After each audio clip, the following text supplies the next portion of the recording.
Hey, welcome to episode 8. Sorry we took a week off. Tales from the Flip Side family. Got a special guest tonight. We've been talking about it, kind of innuendoing about it, like we didn't want to say exactly who it is. But it is Dennis from Wonderworld Comics out of, is it Detroit? Actually in Detroit, Michigan? We started in one of the suburbs of Detroit, but we just moved 30 miles south of Detroit, 30 miles north of Toledo. Okay. Oh, nice spot. So why don't we start out? Let me find out how you got into the comics. How you got to, where did comics start for you? Well, I'll tell you what, it was all my mother. And I came home from school somewhere around the second grade, and there was a note on the kitchen table that said, go across the street to the grocery store and buy some comic books. And there was just some loose change on the piece of paper. And I went across the street, and I always forget what issue it is, but somebody always remembers.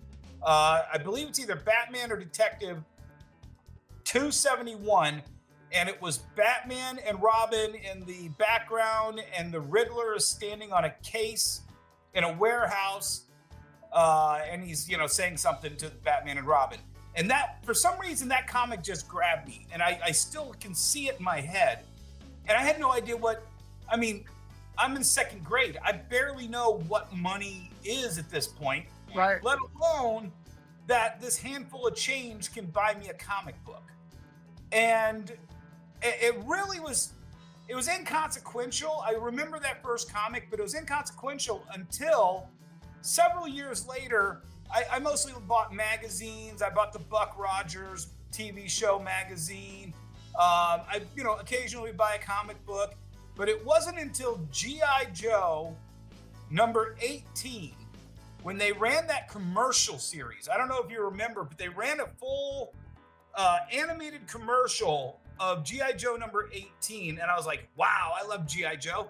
I need to get that comic book. You mean when they actually marketed comics?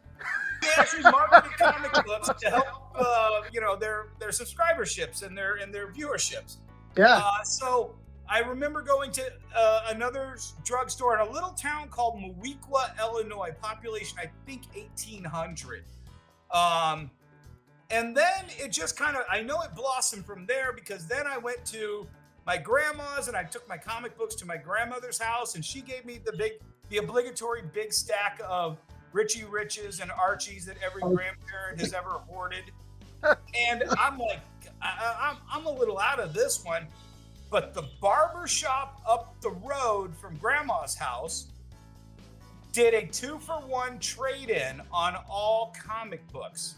And I took that stack, and I got my first John Byrne, Chris Claremont X-Men. Ooh. I got early Iron Mans. I got just a plethora, a lot of Captain America and Falcons. And so at that point, I'm like, yeah, give me more. Got any aunts and uncles that got these old crappy comic books? I'll take those up to that. And I became a regular at that barber shop, trading in all of the old funny books for everything they had Marvel at that time. That's awesome. So then the other part of this story, where it blossoms even more. So I'm just hustling for comic books at this point. I'm taking old funny book stuff that my old relatives have laying around. I'm trading it in for this Bronze Age golden goodness. Yeah. The guy, but I had no idea there was a mecca for this. I'm going to Walden Books. I'm going to just little bookstores here and there. I'm going to little grocery stores here and there. Every once in a while, you find something like 3 or 4 months old on the newsstand at a secondhand store. But I didn't know there was any other place to go until I saw this movie called The Lost Boys in 1987. Okay. Yeah. And the Frog Brothers ran a comic book store. And I'm like, wow, either there's an actual place called a comic book store, or they have the greatest imagination ever. Yeah. And sure enough, I had never looked for a comic book store. So I looked for my first comic book store, and sure enough, there was one on the far end of town. I had to take 2 buses to get there. So I found my first comic book store because of The Lost Boys.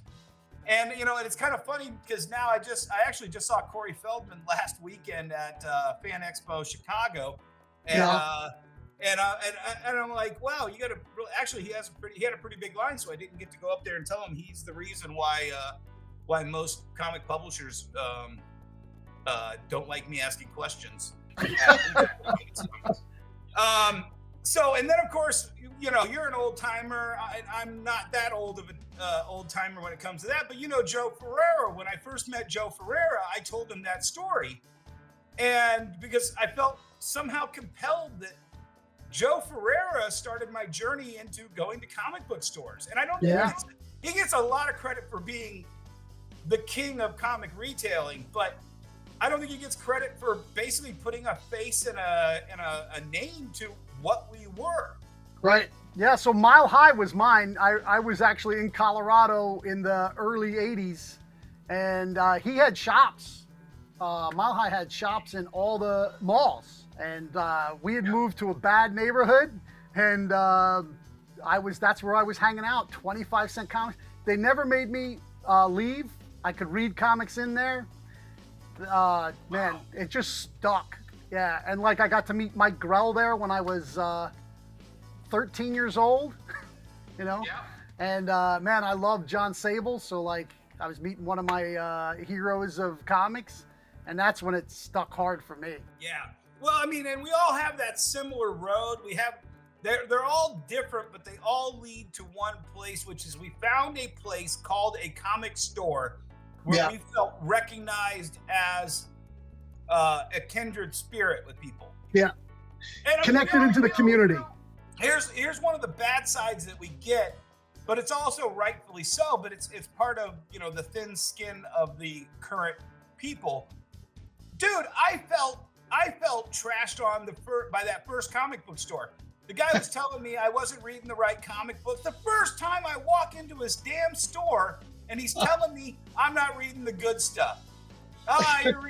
You're reading Iron Man. Oh, that book sucks. You need to be reading this book or that book. And I'm like, but you were welcomed.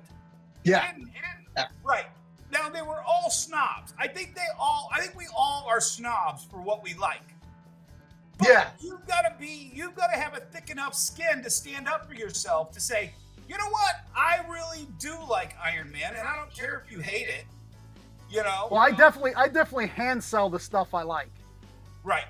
Like I tell people, like I read a lot of. I'm really indie centric. I really think that. Well, we all know that the wheels are off at DC. I don't know where their continuity. I don't know. I saw the first wobble, and I've been the first one screaming and pointing at the wheel since 2011. Well, I really like the new 52. Actually, I mean, it was. Oh shit! I set off my Siri on my watch for some reason. I don't know how that happened. Just throw that away over there. No, I liked what. Okay, here's the thing. New 52, brilliant idea. Yeah. New 52, absolutely executed exactly how you had to execute it if you wanted to execute what they were doing. Right. You got to have a master composer at the podium to be able to pull it off. And Dan DiDio, in no way, shape, or form, was that master conductor. He ain't John Williams. I agree with you. I agree with you, but wouldn't you wish to have Dan DiDio back right now? Well, I mean, no. I'm sure somebody on one of the life rafts of the Titanic was like, you don't know how to oar. I wish we had the captain of that boat who went down over there in here. No, you wouldn't be in the life raft if it wasn't for Dan DiDio. Maybe. Yeah, that's quite possible. If they had simply said, Jeff Johns, conduct a universe. Right. You know damn good and well it would have lasted more than 6 fucking months. Can I say fuck on your show? Oh, yeah. Okay. It would have lasted a lot more than 6 fucking months with Jeff Johns conducting that orchestra. Yeah. That man is a genius. He was just at that Chicago Expo too. That man is a genius. When I first opened my store in 2005, Rebirth was just coming out.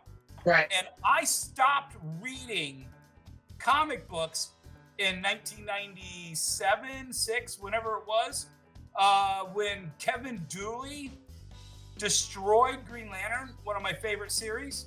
Yeah. And we met Kevin Dooley at a comic book convention in Detroit. And I'm asking him all these questions. Well, what about Jon Stewart? At the end of Mosaic, he became one of the Guardians, but Hal didn't kill Jon. Where's Jon at? Oh, he's at the Dark Stars. Okay, but does he still have the Guardians powers that he got at the end of Mosaic? I never read Mosaic. Then how the hell are you directing the entire fate of the Green Lantern universe? No, you just have to accept it. It's only Kyle and this and Ganthet at this time. And I'm like, dude. And then I did read Ganthet's Tale, and I thought that was one of the most brilliantly written books. David Niven. Yeah. And then I stopped reading because Green Lantern showed no signs of, and I didn't understand what Women in Refrigerators was, but I knew that was just a really trite way of just getting rid of a character. Right. And I was like, wow, what could they have done with that girlfriend character? Oh, throw in the refrigerator.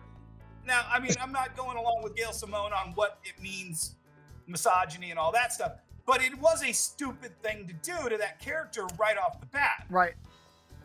So, I was done. And then Jeff Johns comes in, and every page of every word of every page of every issue of that was smartfully done reinvention using everything that was screwed up in the past, right, and then coming up with the smart idea how to move forward, accepting that actually happened. Right, keeping in continuity. Yeah, that's the man who could have made New 52 the beautiful. Well, that's what moved him up the ladder. The thing is they moved him too far up the ladder and out of comics. I honestly think that there were these forces, and I saw a lot of these strings at Retailer Summit. I met Diane Nelson the week that she became the CEO of DC Comics, or whatever her title was. And she was at the Retailer Summit in Chicago, whatever year that was, 2009, 10, somewhere around there. And she seemed like she understood this, and she definitely had faith in Jeff, and she definitely had faith in Jim. I honestly think that if she showed interest here, somebody pulled a string over here to make that try to go over there. I don't know what went on in those offices, but definitely they had all of the right people in place to make that happen around that time, and it fell apart. The sad thing is that, and what a lot of people hate to admit, is there is very little money in publishing. No, the money is the money is in the intellectual property that they create through the publishing. So they're never going to give up the publishing. The numbers are going to zero. Zero is that's kind of clickbaity, but they are like DC has 2 comics in the top 50.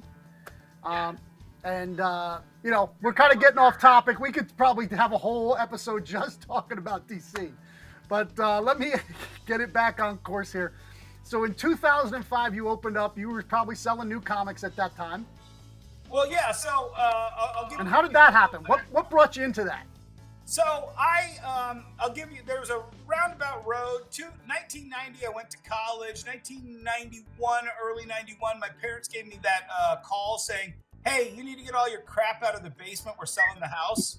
I'm like, well, what am I going to do with this? I got, at that time, like 10 long boxes. I got a whole bunch of boxes of all my original Star Wars toys, G.I. Joe toys.